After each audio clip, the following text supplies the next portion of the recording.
안녕하세요. 유튜브 가족 여러분, 저는 김선희 목사라고 합니다.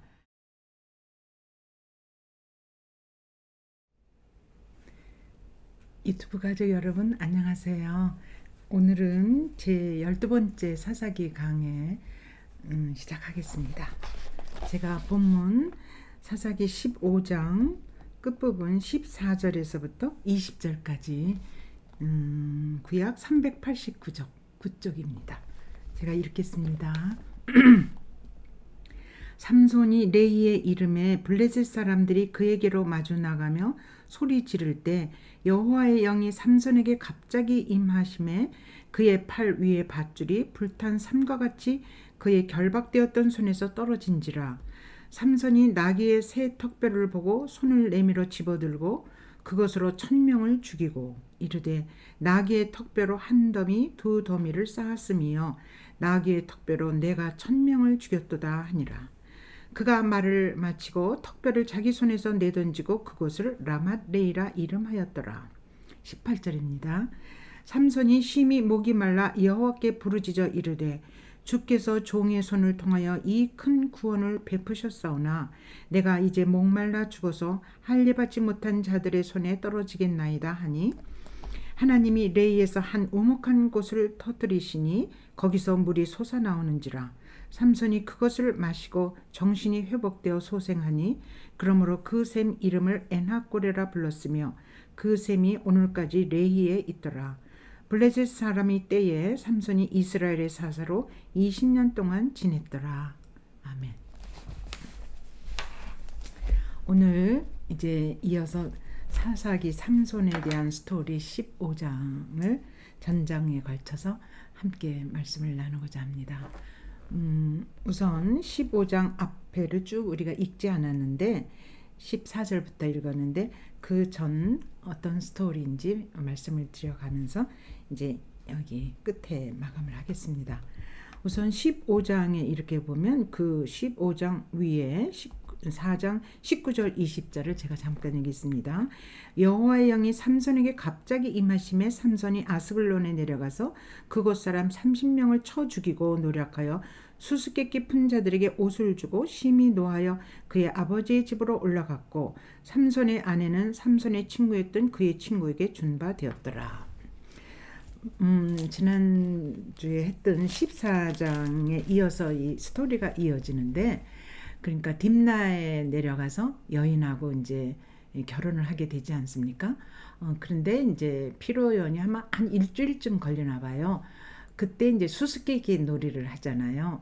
근데 그 수수께끼 놀이의 그 문제가 뭐냐 하면 먹을 것 중에서 먹을 것이 나오고 강한 자에게서 단 것이 나온다. 이게 뭘까? 이렇게 하면서 이제 수수께끼 문제의 답을 풀라고 그러니까 그 친구들이 놀러 와가지고 피로연에 와서 알아맞힐 수가 없잖아요. 그러니까 이제 그 아내 되는 여인한테 이거 우리한테 골탕 먹이려고 이런 수수께끼 낸 거 아니야? 너가 너네 남편 삼손에게 얘기를 해서 그의 그 답을 찾아내지 않으면 너의 아버지와 너의 집을 불살라 버리겠대. 그렇게 위협을 주니까 이 아내가 삼손의 아내가 이제 막 울면서 도저히 답이 안 나올 것 같으니까 계속 울어요. 그러니까 삼손이 그 여자의 눈물에 약해가지고 답을 알려줘요. 그래가지고 이 사람들이 이제 1회째 되던 마지막에 그 답을 알아맞히고 그게 사자에서 나오는 꿀 아니야? 이렇게 답을 맞히게 되니까 결국은 그 수수께끼 답을 그쪽에서 맞히게 되니까 이제 그 약속을 옷 30벌을 주기로 했거든요. 근데 30벌을 당장 구할 수가 없잖아요. 그러니까 아스글론 쪽으로 내려가는 거예요. 그래서 이제 거기 있는 블레셋 사람을 쳐서 죽일 작정을 하는데 여기 보면 그 19절 4장 19절에 여호와의 영이 삼손에게 갑자기 임해요. 여기 조금 이제 우리가 생각할 때 상식적이 아닌 부분이 이제 몇 구절이 나오는데 아스글론에 내려가서 옷을 구해야 되는데 이제 블레셋 사람들을 쳐 죽이는 거예요. 30명을. 그리고는 거기서 이제 옷을 걷어오는 건데 그 사람들 죽인 거기에서 근데 여호와의 영이 삼손에게 임했다는 거예요. 그러니까 그 힘으로 30명을 쳐 죽이고 옷을 구했는데 화가 난 거죠. 이제 옷을 주워놓고는. 그래서 자기네 집 소라로 다시 올라가 버려요. 아버지 집으로. 그러는 사이에 그 어떤 일이 일어나냐면 삼손의 아내를 그 장인 되는 사람이 다른 들러리 섰던 다른 친구에게 넘겨줘 버려요. 그러니까 삼손이 아내를 잃어버린 게 되잖아요. 그러니까 삼손이 이제 다시 안 올 거다. 응. 이렇게 혼이 나고 이렇게 또 손해를 보고 막 그랬으니까 다시 안 올 거다. 이런 생각이었는지 좌우지간 장인이 그 자기 딸을 딴 남자한테 줘버리는 거예요. 근데 이제 15장에서 이제 시작되는 게 자기 아내니까 얼마 지난 다음에 이제 다시 아내를 보러 온 거죠. 그 딥나 그 땅으로. 그런데 보니까 부인이 딴 남자한테 가버렸잖아요. 그런데 너무너무 기가 막힌 상황에서 지금 장인이 다시 삼손을 꼬드기는 거죠. 내 딸, 너의 아내 내 딸은 딴 남자한테 갔고 그 동생이 더 예쁘다. 그러니까 그 동생한테 너가 다시 한번 장가 들어라. 이렇게 얘기를 하니까 삼손이 그 말을 이번에도 나를 골탕 먹이려고 어림없지. 이제 특별한 합법적인 이유가 나왔으니까 내가 가만 안 둘 거다. 해가지고 이제 방법을 찾아낸 게 뭐냐면 300마리 여우 사건이에요. 근데 왜 여우 사건에서 어떤 일이는 이제 불 지르는 거거든요. 들판을. 근데 갑자기 왜 이렇게 들판에 불 지르는 얘기가 나올까 해봤더니 제가 14장에 15절에 수수께끼 답을 제대로 안 가르쳐 주면은 거기 있는 사람들이 뭐라 그러냐면 15절 14장 너와 내 아버지의 집을 불사르겠다고 그렇게 얘기를 하는 거예요. 그러니까 아버지의 집을 불사른다. 그러면 재산을 다 태워버리겠다는 얘기 아닙니까? 그게 아마 암시적으로 들어왔었나 봐요. 이 삼손이 300마리 여우를 이렇게 모아가지고 그리고 그 여우 꼬리에다가 회를 달고 그 회에다 불을 붙여서 그 뜨거우니까는 그 여우들이 막 이제 논밭으로 뛰는 거죠. 튀어나가는 거예요. 근데 그 여우가 한 마리씩 한 마리씩 여우는 잡을 수 있지만 이렇게 무리로 잡을 수가 없는데 여기서 나오는 여우는 그 당시의 상황 그 배경을 좀 보면 자칼 그래가지고 무리를 지어 다니는 여우예요. 그러니까 한꺼번에 잡기가 좀 쉬웠던 것 같아요. 어쨌건 그래가지고 그 회를 2마리씩 붙여가지고 꼬리에 이렇게 붙여가지고 회를 달고 거기다가 불을 붙이니 얼마나 여러분 상상이 좀 되십니까? 그래서 막 이제 논밭으로 냅다 뛰니까는 그냥 3시간에 그 들판이 다 불바다가 되는 거죠. 이때 밀을 타작하는 때이기 때문에 곡식을 이렇게 많이 쌓아둔 거기로 막 여우들이 파고 들어가서 불을 질러 대니까 참 어이없이 그 블레셋 사람들의 재산이 그 농사가 다 헛일이 되어버린 거죠. 다 불바다가 참 제가 이렇게 말씀을 전하면서도 이게 기원전 한 3000년 전의 얘기인데 이 삼손이 어떻게 이런 생각을 했을까? 그랬더니 삼손이 돕는 자를 얻지를 못하고 있는 거예요. 그래서 블레셋 사람을 치려고 하는데 방법이 없으니까 자기가 불 지르는 방법을 생각해냈고 마침 거기 여우들이 이제 막 떼지어 다니니까 그 여우를 이용한 거죠. 어쨌건 그래서 이제 이렇게 불이 붙어서 난리가 나니까 이제 그 다음에 이거 누가 이런 짓을 했느냐 그랬더니 삼손의 장인이 그렇게 아내를 딴 데다 팔아버려서 삼손이 너무너무 화가 나서 이 일을 저질렀다 이렇게 되는 거죠. 그랬더니 이 블레셋 사람들이 그 삼손의 장인과 그 아내 그 집을 찾아가서 장인과 그 아내를 죽여버린 거예요. 불살라서 또 죽였어요. 그러니까 이 보복이 또 다른 보복을 낳아가지고 이 삼손이 너무너무 화가 나서 내가 원수를 갚고 말겠다. 그래가지고 거기 블레셋 사람을 여기 보면은 정강이와 넓적다리를 크게 쳐서 죽였다. 그 지난번 14장에 젊은 사자 찢어 죽인 것처럼 그렇게 블레셋 사람을 찢어 죽인 거예요. 그리고는 삼손은 에단 바위 속에 숨어버렸어요. 여러분 지금 무대에 이런 장면이 지금 진행된다고 이렇게 상상을 하시고 보면 이건 도대체 무슨 돈키호테식 싸움이야 뭐 이게 여러분이 잘 상상이 되지 않죠? 그런데 이걸 지금 진행하고 계신 분이 여호와 하나님이라는 거를 여러분이 꼭 염두에 두셔야 돼요. 그건 어떻게 하냐면 아까도 14장 19절에 여호와의 영이 삼손에게 갑자기 임해서 이제 아스글론에 내려가서 사람을 쳐 죽이지 않았습니까? 그러면서 이제 굉장히 삼손이 어떤 의미로는 내가 이제 얼마든지 사람을 죽일 수 있어 이러면서 그 사람 죽이고 블레셋과 전쟁 치르는 게 자신감 내지 의기양양해지지 않았을까? 그렇지 않고는 이렇게 불을 지르는 사건, 블레셋 사람을 넓적다리와 정강이를 찢어 죽이는 사건 이런 게 이제 막 진행이 되는 거죠. 그러니까 그 블레셋 사람들이 이제 삼손한테 또 한 번 보복하고 원수를 또 갚아야 되는데 어떤 방법을 쓸까 생각을 하다가 이제 제가 이 이야기 스토리를 이렇게 전해드리는 거를 이제 어떤 뜻이 갖고 있는지는 이어서 말씀을 드리겠습니다. 그래서 에단바위에 숨어 있는 거를 알고 어떻게 삼손을 끌어낼까 생각을 하다가 그 유다 사람들한테 찾아가는 거예요. 블레셋 사람들이. 그래서 유대 사람들한테 삼손을 빼내라, 끌어내라. 그렇지 않으면 너희들도 가만 안 둘 거다. 이러면서 유대 사람들을 협박을 하니까 이 유대 사람들 여기 보면은 3,000명이 삼손을 잡아내려고 에단바위 근처로 가는 거예요. 그래가지고 새 밧줄 두 줄로 된 걸 던져가지고 너를 잡아낼 테니까 넌 나와라. 그랬더니 삼손이 뭐라고 얘기를 하냐면 나를 치지 마라. 그건 나를 죽이지 마라. 유대 사람들한테.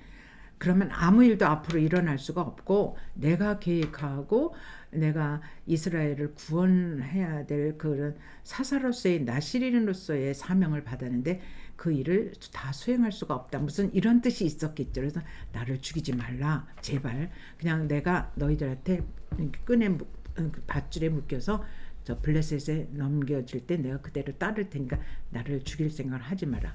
그래서 이렇게 서로 타협을 보고 글쎄 그 3,000명이 다 나와가지고 그 블레셋 저기 그 뜻을 들어주면서 삼손을 밧줄에 묶어가지고 넘겨주는 거예요. 그러니까 생각을 해보세요. 3,000명이 그 레이에 모여가지고 또 블레셋 사람들이 쳐들어오니까 이제 딱 마주친 게 아닙니까? 이제 그러면 삼손은 밧줄에 묶여서 블레셋 쪽으로 넘어가면 이제 삼손은 거기서 그 사람들한테 맞아 죽든지 무슨 효부가 나겠죠. 그런데 어떤 일이 일어나냐면 15장 여기 보시면 24절에 블레셋 삼손이 레이의 이름에 블레셋 사람들이 그에게로 마주 나가며 소리 지를 때 여호와의 영이 삼손에게 갑자기 임하심에 그 팔 위에 밧줄이 불탄 삼같이 스르륵 타버리고는 거기서 삼손이 힘이 나는 거예요. 그러니까 옆에 있던 나귀 턱뼈를 잡고는 막 블레셋 사람을 쳐 죽이기 시작했는데 무려 몇 명을 죽였느냐면 1,000명을 죽였어요. 그리고 나서 이제 전쟁에 말하자면 승리를 한 거죠. 그래서 두 더미를 이렇게 쌓아놓고는 그 삼손이 뭐라고 얘기를 하냐면 내가 나귀의 턱뼈로 한 더미 두 더미 시체를 쌓았다. 내가 1,000명을 죽였다. 이렇게 얘기를 하면서 이제 쾌제를 울리는 거죠. 그러자마자 여기 18절에 어떤 현상이 일어나냐 막 목이 타는 거예요. 그럴 수 있죠. 정신없이 싸우다가 이제 모든 사람을 죽이고 이제 끝이 났는데 이제 제정신이 들고 보니까 목이 탈 수가 있죠. 정신없이 싸웠으니까. 그때 하나님께 부르짖는 거예요. 하나님, 나 목이 타서 죽을 것 같아요. 나 좀 살려주세요. 여호와 하나님, 나 좀 살려주세요. 막 그렇게 간절히 매달리니까 하나님이 갑자기 거기 그 주변 레이에 한 우묵한 곳을 툭 치면서 거기서 물이 솟아오르는 거예요. 그래서 삼손이 그 물을 마시고 살아나는. 그리고 나서 이제 정식으로 이스라엘의 사사가 되고 20년 동안 이스라엘의 평화가 도래하는 이런 내용이 지금 15장 전장에 쭉 깔려 있는 내용이에요. 그러면 여러분과 제가 이제 이 내용과 본문을 가지고 이제 좀 이렇게 같이 묵상을 해보는 거죠. 그렇다면 여기에 이런 동화 같은 이야기, 뭐 민담 같은 이야기가 뭐 때문에 이렇게 구체적으로 이렇게 여기 나타나 있을까? 그런데 여기 등장하는 이 모든 사건을 일으키는데 앞장서서 이스라엘 편에 대해서 싸워주는 사람은 지금 삼손 한 사람 아닙니까? 그리고 이제 블레셋은 많은 사람들이 이제 삼손한테 몰려들다가 결국 죽임을 당하고 이런 일련의 일이 일어나는데 그렇게 큰 일이 일어나는 그때에 삼손에게 놀라운 힘을 준 것은 여호와의 하나님의 영이 삼손에게 갑자기 임했다. 이런 구절이 가운데 딱 들어가죠. 그렇다면 이 전쟁을 일으키시고 주도하시고 이끌어가는 분은 누구실 것 같아요? 사실은 보이지 않는 하나님 여호와의 힘이 그 삼손에게 임해서 삼손이 그 일을 지금 해나가는 거죠. 그렇기 때문에 무엇을 여기서 지금 하나님께서는 먼저 보여주시고 싶은가 하면은 하나님이 싸우시는데 거기 도구로 쓰임받는 한 사람 바로 삼손을 하나님이 들어 쓰시는 거죠. 그렇다면 삼손을 갑자기 들어 쓰신 게 아니라는 얘기예요. 저기 13장에서부터 시작되는 걸 보면 삼손은 태어나기 전부터 나시린이라는 그런 이름을 갖고 태어나지 않습니까? 그러면서 그 나시린한테 하나님이 거시는 기대가 있었죠. 그러니까 포도주와 독주를 마시지 말 것, 그리고 부정한 것 가까이, 시체 가까이 가지 말 것, 그리고 머리에 삭도를 대지 말 것. 이렇게 몇 가지의 그런 그 규례 사항을 삼손이 지켜나가는 걸 기대하시고 나시린이라는 그런 그 말하자면 사명을 그 삼손에게 준 것 아닙니까? 그러니까 하나님은 당신이 그리고는 이스라엘을 구원할 자로 그 삼손을 쓰시기 때는 하나님의 약속이 있었습니다. 그러니까 하나님은 지금 삼손을 들어서서 그 약속을 진행해 나가시는 거예요. 다시 말해서 이스라엘 백성을 구원시키기로 이제 작정을 하시고 삼손을 들어 쓰시는 거죠. 그렇다면 여러분이 질문을 하실 거예요. 아니 왜 삼손 한 사람만 써? 저쪽은 블레셋이 많은 사람이 쳐들어오는데 도대체 삼손 하나로 하나님은 어떻게 감당하시려고 삼손을 들어 쓰시지? 아니요. 하나님께서는 한 사람을 가지고도 얼마든지 하나님의 작정과 계획과 일하심을 진행하실 수 있다는 얘기죠. 그 대표성을 띠는 거죠. 그러니까 삼손을 들어 써서 갑자기 이제 막 죽을 지경에 이르는 것. 예를 들어서 그 레이에 많은 블레셋 사람이 모였습니다. 그리고 이제 삼손을 잡아가려고 붙들었어요. 그럴 때 하나님이 놀라운 힘을 발휘를 하지 않으면 어떻게 돼요? 삼손은 그들에게 넘어가고 결국 삼손은 죽게 되지 않습니까? 그럴 때 하나님이 앞장서서 삼손의 그 위험을 막아주시는 거죠. 하나님의 영이 삼손에게 그 순간 갑자기 임하지 않았으면 삼손은 지고 마는 거죠. 그리고 이스라엘 백성은 여전히 블레셋의 그 지배를 받으면서 속국으로 그냥 끝나는 거죠. 그럴 때 하나님이 계속 간섭하시면서 이스라엘 백성을 그 블레셋의 그 세상적인 세력, 말하자면 하나님과 대적하는 그 세력에서 아주 젖어들고 마는 거죠. 하나님은 그렇게 결단코 하시지 않고 이스라엘 백성을 구원하시기 위해서 삼손을 등용시키는 거죠. 그런데 한 명, 두 명 죽이고서야 그 하나님의 위대한 능력이 나타납니까? 한순간에 나귀 턱뼈로 1000명을 죽였대요. 그래서 제가 가만히 생각을 해봤어요. 어떻게 1000명을 그렇게 한순간에 죽일 수가 있을까? 아무리 나귀 턱뼈로 휘둘러 제껴도. 그랬더니 그 도미노 현상이라고 그럴까? 한번 탁 치고 그 넘어가는 시체에 또 다른 사람이 깔려 죽고 뭐 이런 현상이 일어나지 않았을까? 이건 제 생각입니다. 어쨌든 하나님의 강한 성령이 임해서 삼손이 승리했단 말씀이에요. 1000명을 죽였다는 얘기죠. 그 삼손이 살아생전에 제일 큰 생명, 블레셋 생명을 쳐 죽인 거는 여기가 절정입니다. 그래서 이제 삼손이 이 일을 단행을 했죠. 그리고 나서 참 여기까지가 삼손이 그 자기 힘을 능력을 발휘한 이게 마지노선이라 그럴까? 그리고는 이제 삼손은 말하자면 쓰러져 버린 거죠. 너무 목이 마르니까 도저히 이제 자기가 살아날 수가 없는 거죠. 그러니까 삼손은 자기 최대의 그 힘을 발휘해서 이 적을 부서뜨렸지만, 그러나 물 한 모금 없어서 목이 말라서 삼손은 그 순간, 만약에 하나님께서 그 땅을 터치해 가지고 물을 솟아나게 하지 않았더라면 목말라 죽는 거죠. 그러니까 인간이 할 걸 다 하고 도저히 회생할 수 없을 때, 그때 하나님이 일하시는 모습을 바로 이 엔하골에, 그러니까 부르짖는 셈이라는 뜻이거든요. 그 일을 하나님이 단행하시면서 여호와 하나님이 얼마나 위대한 능력을 가지고 앞서가시면서 이 모든 전쟁을 승리케 하시고 이스라엘 백성을 어떻게 하든지 구원해 내시려는 하나님의 그 능력이 여기서 드러나는 거죠. 저 신약에 와서는 예수 그리스도 한 분, 그분이 그 모든 죄값을 치르고 십자가에 매달려 죽은 사실, 그것을 우리가 믿을 때에 온 인류가 구원받는 거 아닙니까?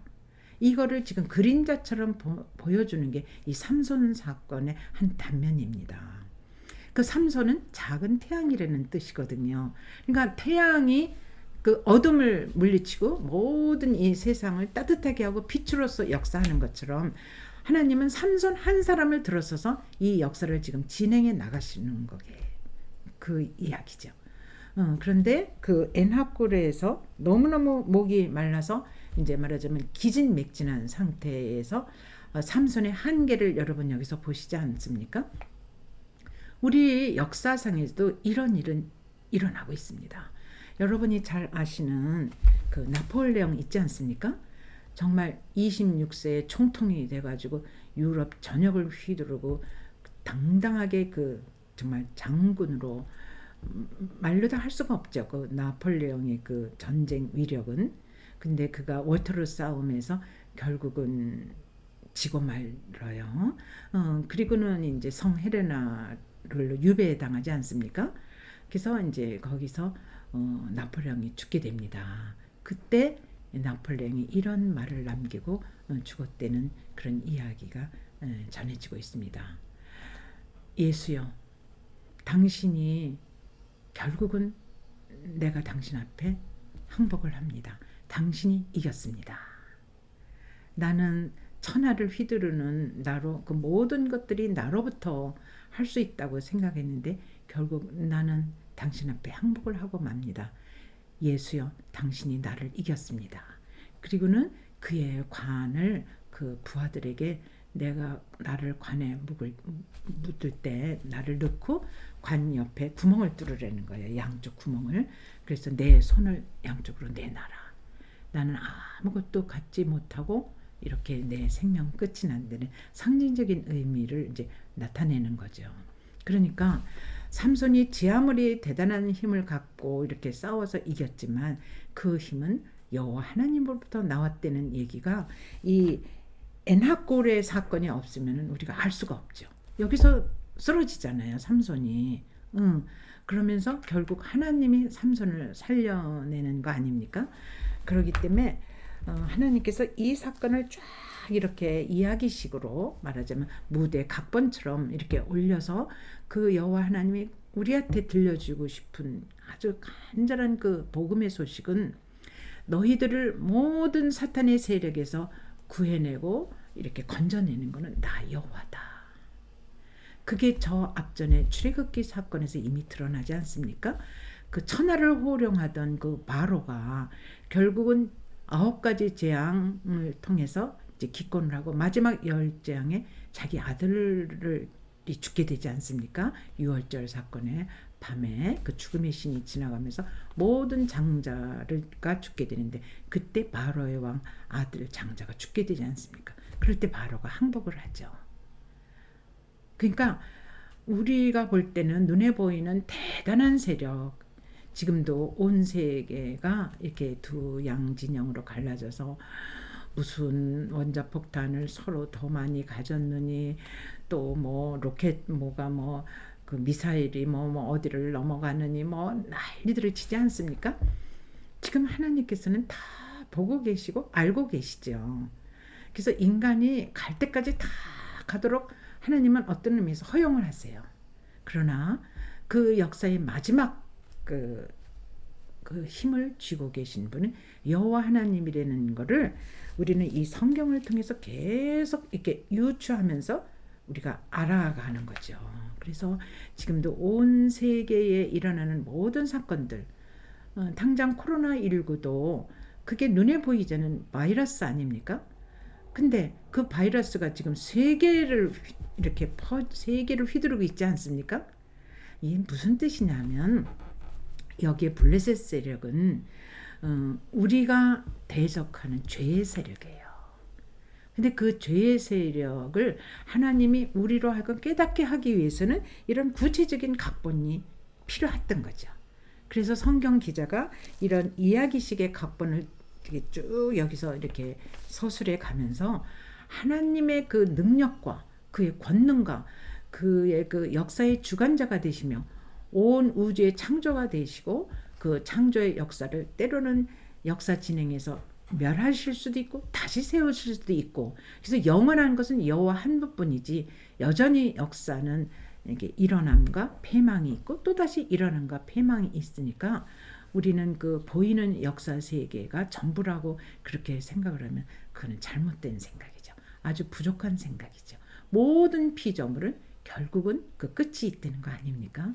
그래서 오늘 이 15장에서 우리에게 크게 보여주는 게 그 블레셋 온 들판이 불바다가 되는 사건, 그 다음에 또 큰 사건이 말하자면 1000명을 죽이는 거 아닙니까? 근데 참 아이러니컬한 거는 유대 사람들 3000명이 삼손 편이 돼서 그 블레셋과 싸웠더라면은 어떤 의미로는 아무리 블레셋의 속국이 돼서 지금 몇십 년째 이렇게 속박을 당하고 있지만 이길 수 있는 기회도 있었다고 저는 봅니다. 근데 그 3000명이 어떻게 블레셋 세력한테 삼손 잡아내, 끌어내, 그랬더니 블레셋 편이 되는 거예요. 그렇다면 여러분 얼마나 이스라엘 백성이 영적으로 하나님 편에서 멀어지고 점점 그 죄의 세력으로 들어가 있다는 것을 여러분 상상하고도 남지 않습니까? 어떻게 3000명이 그렇게 삼손 하나를 끌어내서 저쪽에다 넘기느냐 이 말씀이죠. 그래서 참 그 블레셋화되고 세속화되고 하나님을 멀리하면서 얼마나 그 인간이 말하자면은 이렇게 도저히 스스로는 일어날 수 없는 죄의 세력에 잠겨버리는가, 그것을 여기서 여실히 지금 상징적으로 우리에게 보여주고 있는 거죠. 그래서 우리 스스로 해결할 수 없는 이 죄의 무게에 눌린 우리 인간을 하나님은 이런 구원 역사를 통해서 이제 미리 보여주는 거죠, 우리한테. 그래서 성경은 굉장히 상징적이고 구체성을 띠고 그리고 구원의 맥락에서 하나님이 모든 사건을 진행해 가신다는 것을 우리가 꼭 유념하고 머리에 두고 이 성경 본문을 읽어 나가시면 그 하나님이 인간을 구원하기 위해서 얼마나 신약보다도 저 구약에서부터 얼마나 애를 쓰시고 관심을 가지시고 우리 곁에서 우리와 함께 하시며 때로는 앞서가시며 그 대적 세력과 맞싸우시는지, 그 하나님의 깊고도 넓은 그 사랑 앞에 우리는 다시 한번 그 항복하고 그분 앞으로 나가는 여러분과 제가 되기를 간절히 기원드립니다. 네, 기도하겠습니다.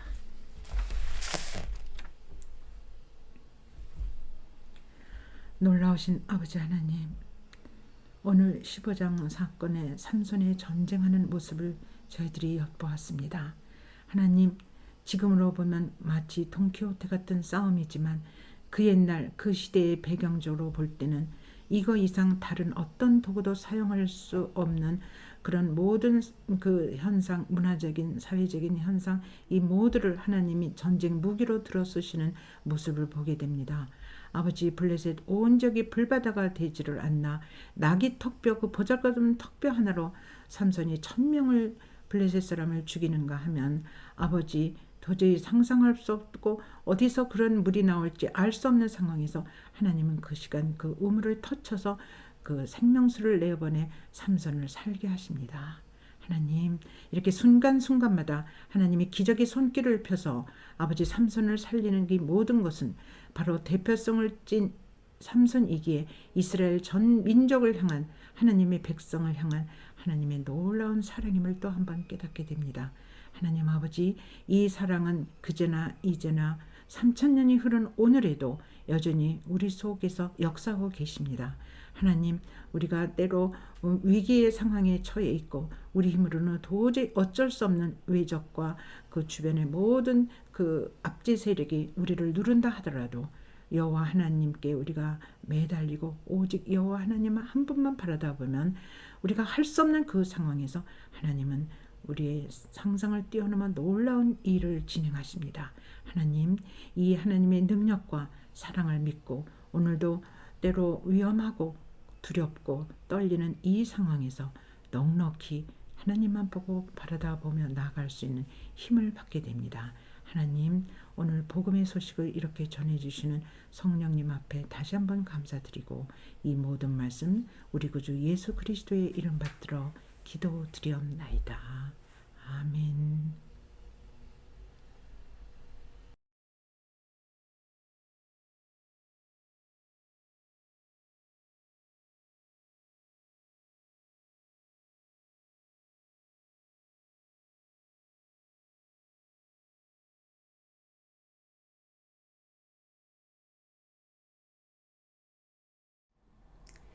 서시 윤동주. 죽는 날까지 하늘을 우러러 한 점 부끄럼 없기를 잎새에 이는 바람에도 나는 괴로워했다. 별을 노래하는 마음으로 모든 죽어가는 것들을 사랑해야지. 그리고 나한테 주어진 길을 걸어가야겠다. 오늘 밤에도 별이 바람에 스치운다.